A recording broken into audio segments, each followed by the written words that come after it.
introducing technology into a Year 9 PE class to create new learning. Is not the gifted one, will I forgot?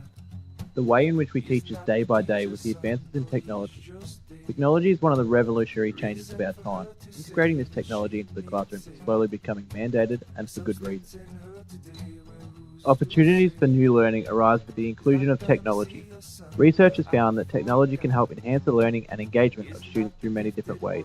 Research conducted by Cope and Calanthus found that an agenda for new learning and assessment, the 7 principles. The 7 principles are recursive feedback, multimodal meaning, active knowledge making, collaborative intelligence, metacognition, differentiated learning, and ubiquitous learning.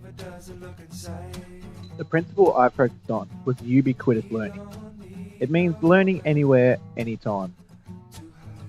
This learning can support teacher-student interaction and student-to-student interaction.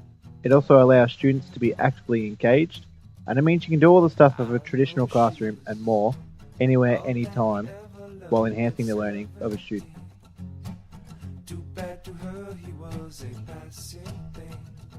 At my placement school of Gisborne Secondary College, I taught a Year 9 PE class for 3 lessons, which incorporated both football and soccer.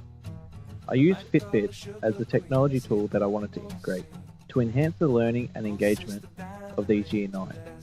In a study developed by Deborah Filer in 2010, she found that when she incorporated technology into her class, her students had a greater emotional experience and higher levels of engagement, due to the technology providing a sense of comfort, encouraging participation, and motivating the students to answer the questions correctly, which therefore would enhance the learning of each student. By using the Fitbits, I attempted to do the same.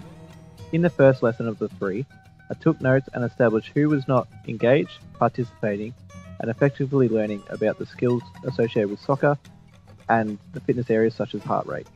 At the beginning of the second lesson, I selected 3 students who I believed were the least engaged and were not actively learning throughout the first lesson. They were then given a Fitbit to wear throughout the entire class and asked to record the amount of steps taken, the distance travelled, as well as their heart rate throughout the beginning, middle, and the end of the lesson. In the third lesson that I taught, we continued on with football. I then had the same students that were selected to wear the Fitbits to wear them again, and they were to record down the same data that they were in the second lesson, of the heart rate, the distance travelled, and the steps taken.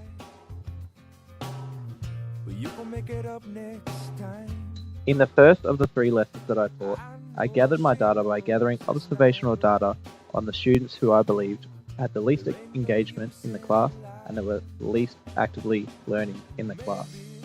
In the second and third lessons, I then asked them to fill out this form that asked them to put down their steps, the distance taken, and the heart rate.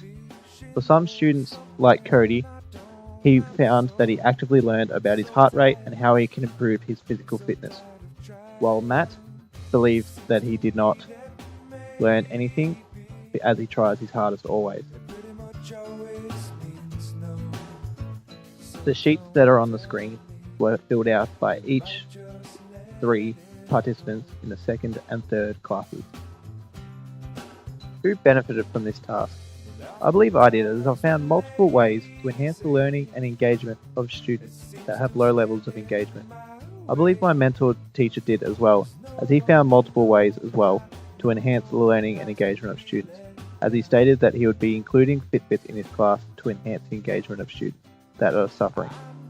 And I believe certain students benefit from this task, as I had one student ask me how he could learn more about his heart rate. There were a few limitations that I encountered on this task.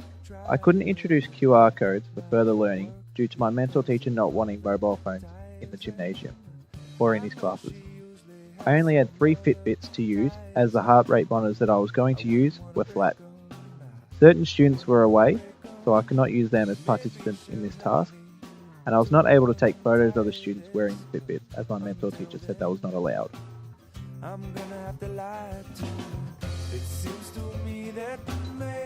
Strength. I gained further confidence the further I taught with technology, as my mentor teacher agreed that I improved the longer I went on.